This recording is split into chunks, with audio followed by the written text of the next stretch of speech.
Jeff for Chicago Jazz Magazine, ChicagoJazz.com, and welcome to another episode of Around Town. Today we've got two interviews. We're going to try to cover a few different artists on these Around Towns moving forward.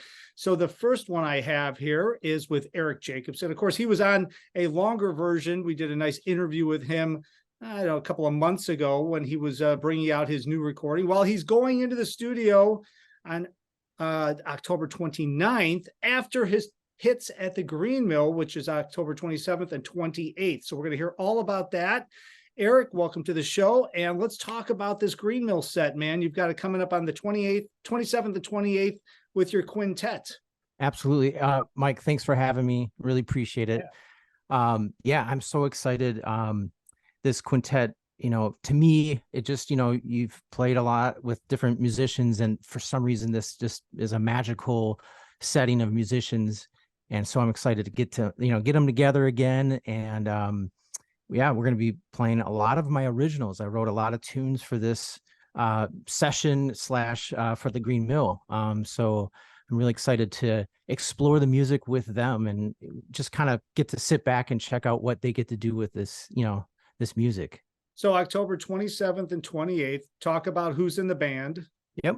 So we're at the Green Mill, 27th and 28th, and we have Jeff Bradfield on tenor sax. We have the great Bruce Barth coming from New York on piano, the amazing Dennis Carroll on bass, and the one and only George Flutis on drums. So it's just a great lineup, and I'm really excited for it. Talk about the connection between you and Bruce, because I know some people might know Bruce, some people might not, but they probably know his work. So talk a little bit about Bruce. You've been playing with him for a while, both in New York, and he's been here a couple of times with you as well. Yeah, absolutely. I met him, it's got to be about now 7 years ago in New York, and just hit it off in regards to just, such a great person, down to earth guy. And he asked me to sit in, and then he came back to Milwaukee with his trio at one point, and I got to play with him. And then he, from then on, it's been like, when can we play it again, and when we can, hook up again. So it's been a great relationship, musically and off music as well. Yeah. So. Well, it's always great to establish relationships and friendships with musicians, especially when you're playing original music, because that connection has to go through the whole music. And I'm sure that it helps get what you are interpreting in your music and take it to another level creativity wise. So they can all hear that October 27th and 28th at the Green Mill, of course, 4802 North Broadway. All roads lead to Uptown, as the great Dave Gemolo always says. greenmilljazz.com. And then you're going in the studio the next day with the same group for your second Origin recording. Talk a little bit about that one. Yeah, super excited. The first album with this same group called Discover did really well, climbed the jazz charts and all. And this time it's going to be all of my original tunes, and I'm really excited for that. We're recording at Transient Sound, and it's just going to be, I'm super excited to see, like I said, they make my music come to life. And with the relationships that we've had, I'm very I wear my, feelings on my sleeve, they say, right. And I think that the music will convey that as well. So I'm really excited to get in the session with them, and that's on Sunday, the 29th. So yeah, that'll be out, maybe within the next 6 months after that. So. Oh man, you just keep lining them up and setting them up, but I do like the idea about you guys playing 2 nights in a row and then going in the studio. So there isn't any let's reconnect, let's try to warm up and get together. You guys are already going to be ripping all weekend, and then you go into the studio. I love that idea. All right, so ericjacobsontrumpet.com, all the information, all his recordings are there, of course, his calendar and all the news, and you can watch and see when the new recording comes out. But of course, go and see him at the Green Mill, 8 to midnight, October 27th and 28th. And Eric, thanks for jumping on for a quick hit, man. I am absolutely glad to promote this, and congratulations on keeping things moving and always keeping to create this great music. Thank you, Mike. I really appreciate it. Absolutely. All right, now everybody stay around, because we're going to move on. I've got Brett Dean coming up next, and we're going to talk about the Shout Section big band shows. Hey, everybody, it's Mike Jeffers. Of course, you just watched the other interview I did with Eric Jacobson, and we are doing a twofer today on Around Town, a new format we're kicking off here this week, and that way we can cover more shows. And this next guest, I should say, is Brett Dean. He's the founder of the Shout Section Big Band, and they've got a recording out called Swing Forward, and they're going to be doing a album release show on October 25th at the Jazz Showcase, 8 p.m. and 10 p.m. sets, I'm assuming, the standard stuff. Yep. 806 South Plymouth Court in Chicago. Brett, how are you, man? Congratulations on the new recording. Doing great. Oh, thanks. And thanks for letting me come on the show here today, Mike. Oh, absolutely. Well, I know we talked like a couple of years ago, I think it was now. Yeah. But now that things are up, running, and getting back in fashion, I'm glad we're reconnected, even if it's absolutely virtual. But hey, let's talk about this new recording. And you've got, I saw the listing on the Jazz Showcase website. It's Shout Section Big Band featuring Tatum Langley. So you've got a vocalist with you, and it's kind of an exciting vocalist. She's been out on tour with a somewhat famous group, I believe. So why don't you fill us all in about that? Absolutely. Well, about a year ago, I got a message through the interwebs that I might know a vocalist that had previously gone to school and worked with one of my jazz mentors, Mark Buselian, in Indianapolis, working at when I was there at Butler University, and she had him over at Ball State. And I was impressed by the work she had done over there. So we had her come sing with the Shout Section Big Band up here when she moved back to Elmhurst. And I'm telling you, Mike, I couldn't have been more blown away by her talent and ability.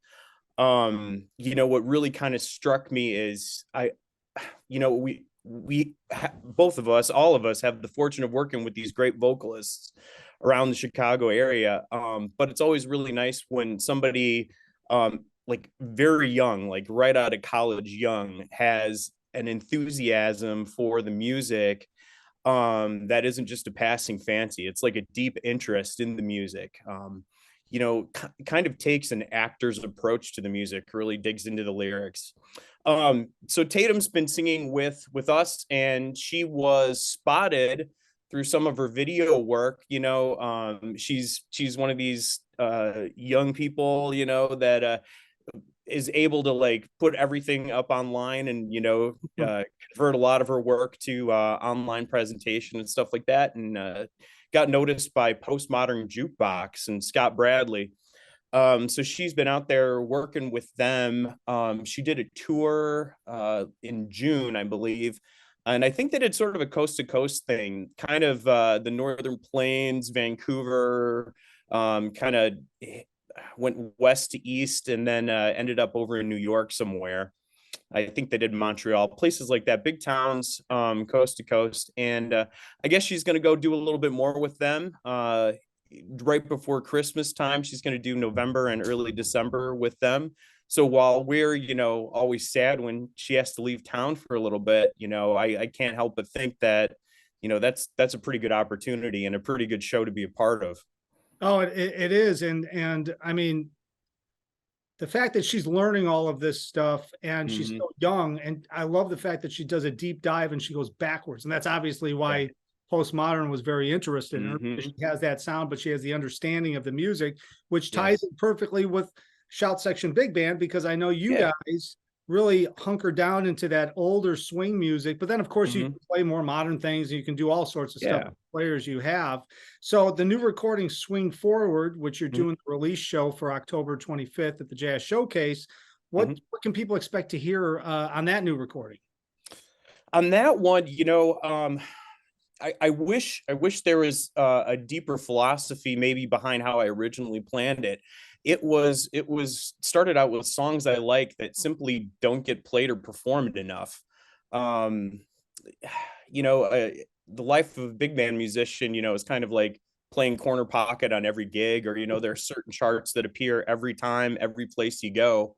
But there's a lot of great material. If you just kind of scratch beneath the surface, there's so many great songs in so little time. And I just felt like it was time to get some of those to kind of pop up to the surface. And then after we started to work with Tatum a little bit and kind of got to know where her feelings lie, and what her strengths were, and there are many, but kind of figure out where her musical strengths lie, we kind of we found this like crazy niche of like British invasion music converted into swing. Like, found some great arrangements of Rolling Stones tunes and Beatles tunes, one of which, Can't Buy Me Love. It was an old Ella Fitzgerald recording from late in her career, that maybe a lot of people don't know about, and so it kind of goes along with our philosophy of, like, there are great tunes that get played all the time, but what's on the B side of that record? Or what are some things, what are the lesser known Count Basie tunes, the lesser known Woody Herman tunes, the lesser known Thad Jones tunes? We kind of go after those a little bit, because, as I said and keep repeating, there's just so much good stuff out there. Well, there is, and you guys are keeping this alive. Obviously, you're not only playing at the Jazz Showcase, which you're doing October 25th as an album release. You do a regular monthly over at Andy's. You do things at Fitzgerald's. You're all over the place. So everything is at shoutsection.com. But of course, October 25th is where you should go see them at the Jazz Showcase with Tatum Langley and the band. Yep. Very exciting stuff. I'm looking forward to working with you more on a couple of different projects we were talking about offline, which I think could be very cool in 2024. So that's going to be exciting. Absolutely. And Brett, congratulations. Thanks for jumping on for this quick hit on Around Town. Thanks, Mike. And, I hope everybody goes and checks you out on October 25th. Can't wait. We'll see him there. Thanks, Mike. Absolutely. And of course, thanks to everybody for watching. I appreciate all the information that everybody sends in. We're going to try to get more and more musicians on these short Around Towns each week. Of course, everything's at chicagojazz.com. And until next time, hopefully I see somebody out on the scene.